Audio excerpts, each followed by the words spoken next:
વૃષભ રાશિવાળો, મુશ્કેલી જેટલી મોટી હશે તેને પાર કરવાની મહિમા પણ એટલી જ વિશાળ હશે. આ એક પંક્તિ છેલ્લા 12 મહિનામાં વૃષભ રાશિવાળા દરેક જાતકની સ્થિતિને સંપૂર્ણ રીતે વર્ણવે છે. જો 2025 તમારા માટે એક પ્રતીક્ષાલય જેવું હતું, જ્યાં સંઘર્ષ વધુ હતો અને પરિણામ ઓછું હતું, તો 2026 તે ધૈર્યનો મહા-ઇનામ છે. આજે આપણે વૃષભ રાશિના તે સુવર્ણ સમયનું વિશ્લેષણ કરી રહ્યા છીએ, જેને ગ્રહ ગોચરની ગણતરીઓમાં પુનઃપ્રાપ્તિનો વર્ષ કહેવાઈ રહ્યું છે. મારી પાસે ઉપલબ્ધ જ્યોતિષીય આંકડાઓ સ્પષ્ટ સંકેત આપી રહ્યા છે કે જે ધન 2025માં ફસાયું, જે માન સન્માન અટક્યું અને જે માનસિક શાંતિ ભંગ થઈ, 2026માં નિયતિ તે બધું વ્યાજ સહિત તમને પરત આપવા આવી રહી છે. પણ થોભો, આ માર્ગ સંપૂર્ણ રીતે સીધો નથી. જ્યાં 2 જૂન 2026ના રોજ દેવગુરુ બૃહસ્પતિનો એક વિશિષ્ટ રાશિ પરિવર્તન તમને આર્થિક શિખર સુધી લઈ જવાની ક્ષમતા ધરાવે છે, ત્યાં વર્ષના પ્રારંભમાં ગ્રહોનું એક ભારે સંયોજન, જેને ચતુર્વર્ગી યોગ કહેવામાં આવે છે, તમારી ધૈર્યની અગ્નિ પરીક્ષા પણ લેશે. આ વિડિયો વિશેષ છે કારણ કે હું તમને જુલાઈથી સપ્ટેમ્બર વચ્ચેની એક એવી ચેતવણી આપવા જઈ રહ્યો છું જેને અવગણવી ભારે પડી શકે છે. સાથે સાથે આપણે ગોપનીયતાના તે નિયમ વિશે પણ વાત કરીશું, જેને જો તમે તોડશો તો તૈયાર કાર્ય પણ બગડી જશે.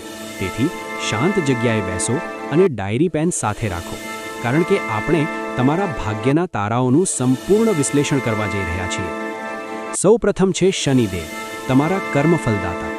આખું વર્ષ શનિદેવ તમારા એકાદશ ભાવ એટલે કે મીન રાશિમાં વિરાજમાન રહેશે. જ્યોતિષશાસ્ત્રમાં 11મો ભાવ ઈચ્છાપૂર્ણી અને લાભનું સ્થાન માનવામાં આવે છે. જ્યારે શનિ જેવો કર્મઠ ગ્રહ લાભ ભાવમાં સ્થિર થાય છે, ત્યારે તેનો અર્થ સ્પષ્ટ છે કે હવે તમારા ભાગ્ય કરતાં વધુ તમારો પરિશ્રમ બોલશે. તમારો પરિશ્રમ વ્યર્થ નહીં જાય. જે પસીનો તમે 2025માં વહાવ્યો છે, શનિદેવ 2026માં તેને સંપત્તિ અને સફળતામાં રૂપાંતરિત કરશે. બીજા છે દેવગુરુ બૃહસ્પતિ, જે સૌથી મોટો પરિવર્તન લાવશે. વર્ષની શરૂઆતમાં ગુરુ તમારા દ્વિતીય ભાવ એટલે કે ધન ભાવમાં રહીને તમારી આર્થિક સ્થિતિને સ્થિરતા આપશે. પરંતુ સાચો ચમત્કાર 2 જૂન 2026થી શરૂ થશે. આ તારીખને ખાસ કરીને નોંધ કરી લો. આ દિવસે ગુરુ પોતાની ઉચ્ચ રાશિ કર્કમાં પ્રવેશ કરશે. કુંડળીમાં જ્યારે ગુરુ ઉચ્ચ ન હોય છે, ત્યારે તેઓ ફક્ત ધન નથી વધારતા, પરંતુ જ્ઞાન, સામાજિક પ્રતિષ્ઠા અને વિસ્તારણ પણ આપે છે. આ તમારા જીવનનો તે વળાંક હશે જ્યાંથી તમને પાછળ ફરીને જોવાની જરૂર નહીં પડે. ત્રીજા છે શુક્ર, જે તમારી રાશિના સ્વામી છે. માર્ચ 2026માં શુક્ર પોતાના મિત્ર શનિ સાથે યુતિ કરશે. અમારી ગણતરી મુજબ આ એક મહાશક્તિ યોગ છે. તેનો પ્રભાવ તમારા વ્યક્તિત્વ પર દેખાશે. તમારી નિર્ણય લેવાની ક્ષમતા અને આકર્ષણ પોતાની ચરમસીમાએ હશે, જે લોકોને આપમેળે તમારી તરફ ખેંચશે. અને અંતમાં રાહુ અને કેતુ, જે ગુપ્ત રીતે કાર્ય કરે છે. વર્ષના અંત સુધી રાહુ તમારા દશમ ભાવમાં અને કેતુ ચતુર્થ ભાવમાં રહેશે. દશમ ભાવનો રાહુ તમને કાર્ય પ્રત્યે જુસ્સાદાર બનાવશે. સત્તા અને અધિકાર મેળવવા માટે તમે જીવ તોડી મહેનત કરશો. જ્યારે ચોથા ઘરના કેતુ તમને સતત યાદ અપાવશે કે બાહ્ય સફળતાના શોરમાં ઘરની શાંતિ અને મનના સુકૂનને કેવી રીતે સંતુલિત રાખવું. સંક્ષેપમાં 2026નો મૂળ મંત્ર છે સ્થિરતા અને મૌન. તમારી યોજનાઓનો ઢંઢેરો પીટવા બદલ શાંત રહીને કાર્ય કરવું જ આ વર્ષે તમારી સૌથી મોટી શક્તિ બનશે. એક નાની વાત શેર કરવી હતી. છેલ્લા કેટલાક સમયથી તમને લોકોના ઘણા કોમેન્ટ્સ આવી રહ્યા છે અને તમે મારે પાસેથી વન-ઓન-વન કન્સલ્ટેશન માંગી રહ્યા છો. સાચું કહું તો હું પૂરી કોશિશ કરું છું કે બધાને જવાબ આપી શકું, પરંતુ કોમેન્ટ્સમાં કોઈ પણ ઊંડી વાતને વિગતે સમજાવવી શક્ય નથી. તો ચાલો હવે વિસ્તૃત રીતે જાણીએ કે આ ગ્રહોની ચાલ તમારા કરિયર, ધન અને ખાનગી જીવનને કેવી રીતે રૂપાંતરિત કરશે. ચાલો હવે વિસ્તૃત રીતે વાત કરીએ તમારા કરિયર વિશે. 2026માં કરિયરનો ગ્રાફ સીધી રેખામાં ઉપર નહીં જશે, પરંતુ તે એક જે કર્વ હશે. શરૂઆતમાં થોડો પરિશ્રમ અને પછી અચાનક મોટી સફળતા. નોકરી પેશા લોકો માટે ડેટા બતાવે છે કે જાન્યુઆરી અને ફેબ્રુઆરીનો મહિનો લક એક્ટિવેશનનો છે. જો તમે પ્રમોશનની રાહ જોઈ રહ્યા હતા, તો ફેબ્રુઆરીમાં તે ચિઠ્ઠી તમને મળી શકે છે. પરંતુ અહીં એક બહુ મોટો વિપરીત રાજયોગ બની રહ્યો છે. તમારા છઠ્ઠા ઘરના સ્વામી શુક્ર 8મા ઘરમાં બેઠા છે. તેનો અર્થ તે છે કે સફળતા સરળતાથી નહીં, પરંતુ સંઘર્ષ પછી મળશે. શક્ય છે કે ઓફિસમાં અચાનક કોઈ સંકટ આવે, કોઈ સહકર્મી રજા પર ચાલ્યો જાય અથવા કોઈ પ્રોજેક્ટ ફસાઈ જાય. તે સંકટ ઉકેલવાની જવાબદારી તમને મળશે અને એ જ તમારી પ્રગતિનું કારણ બનશે. તેને કહે છે આપત્તિમાં અવસર શોધવો. પ્રમોશનની વાત કરીએ તો 2 જૂન પછી જ્યારે ગુરુ કર્ક રાશિમાં જશે ત્યારે તમને ઉચ્ચ પદ મળવાની પૂરી સંભાવના છે. વેપારીઓ માટે જો તમે બિઝનેસમાં છો તો એપ્રિલથી ઓક્ટોબર સુધીનો સમય તમારા માટે ગોલ્ડન પીરિયડ છે. માર્ચ 2026માં શુક્ર શનિની યુતિ દરમિયાન તમે તમારી પ્રોડક્ટ લાઇન વધારી શકો છો. જો તમે સરકારી ઠેકા કે મોટા ક્લાયન્ટ્સ સાથે કામ કરો છો તો જૂન મહિનામાં કોઈ ખૂબ મોટી ડીલ ફાઇનલ થઈ શકે છે. બસ એક ચેતવણી યાદ રાખજો, ઓક્ટોબર મહિનામાં પોતાનો અહંકાર ઘરમાં મૂકીને ઓફિસ જજો. ડેટા સ્પષ્ટ કહે છે કે ઓક્ટોબરમાં બોસ અથવા પાર્ટનર સાથે ઝઘડો તમારા આખા વર્ષની મહેનત પર પાણી ફેરવી શકે છે. પૈસાની વાત કરીએ તો 2026માં તમારી પાસે પૈસા આવશે પણ અને ટકશે પણ. શનિ 11મા ઘરમાં બેસીને આવકના અનેક સ્ત્રોત બનાવી રહ્યા છે. તમારી નિયમિત સેલરી સિવાય કોઈ જૂનું રોકાણ, કોઈ પાર્ટ ટાઈમ કામ અથવા પિતૃ સંપત્તિમાંથી પૈસા આવવાના યોગ છે. જૂન 2026માં ફસાયેલો પૈસો પાછો મળવાનો પ્રબળ યોગ છે. તે મિત્ર અથવા સગા જેણે તમારું પૈસા લઈને ગાયબ થઈ ગયા હતા તેઓ અચાનક પાછું આપવા આવી શકે છે. સંબંધોના મોરચે 2026 થોડું સંવેદનશીલ છે. તેને આપણે અગ્નિ પરીક્ષા કહી શકીએ. લવ લાઈફમાં વર્ષની શરૂઆતમાં એટલે કે જાન્યુઆરીથી માર્ચ વચ્ચે તમારા 8મા ઘરમાં ગ્રહોનું જમાવડો છે. આ સમય સંબંધોમાં ફિલ્ટરનું કામ કરશે. જો તમે કોઈ એવા સંબંધમાં છો જે ટોક્સિક છે તો તે આ વર્ષે તૂટી જશે. તમને દુઃખ થશે પરંતુ પછી સમજાશે કે આ તમારા ભલા માટે હતું. ડેટા કહે છે કે એક જૂના સંબંધ તૂટ્યા પછી કોઈ નવો વ્યક્તિ તમારી લાઈફમાં આવશે અને આ વખતે તમે કોઈના પાછળ નહીં દોડો પરંતુ લોકો તમારી તરફ આકર્ષિત થશે. વિવાહિત દંપતીઓ માટે 7મા ઘરના સ્વામી મંગળ 8મા ઘરમાં સૂર્ય અને કેતુના પ્રભાવમાં છે. તેનો અર્થ છે અહંકારની અથડામણ.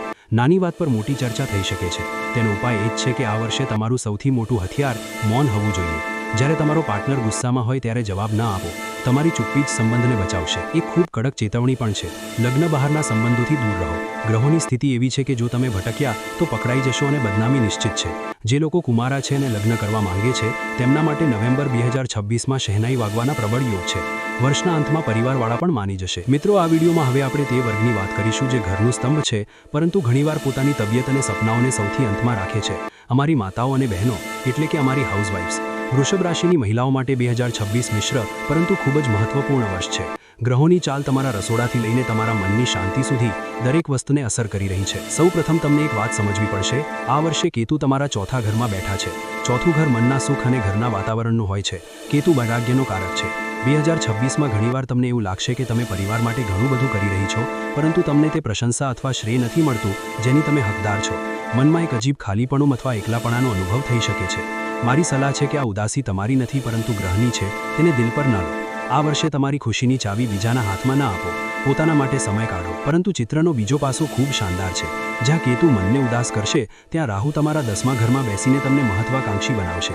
જો તમે હાઉસવાઇફ છો અને લાંબા સમયથી વિચારી રહી હતી કે ઘરેથી કોઈ કામ શરૂ કરવું જેમ કે ટિફિન સર્વિસ, બુટીક, ટ્યુશન અથવા કોઈ યુટ્યુબ ચેનલ તો 2026 ખાસ કરીને માર્ચ પછી તેના માટે શ્રેષ્ઠ છે. રાહુ તમને ઘરની 4 દિવાલોથી બહાર તમારી ઓળખ બનાવવા પ્રેરિત કરશે.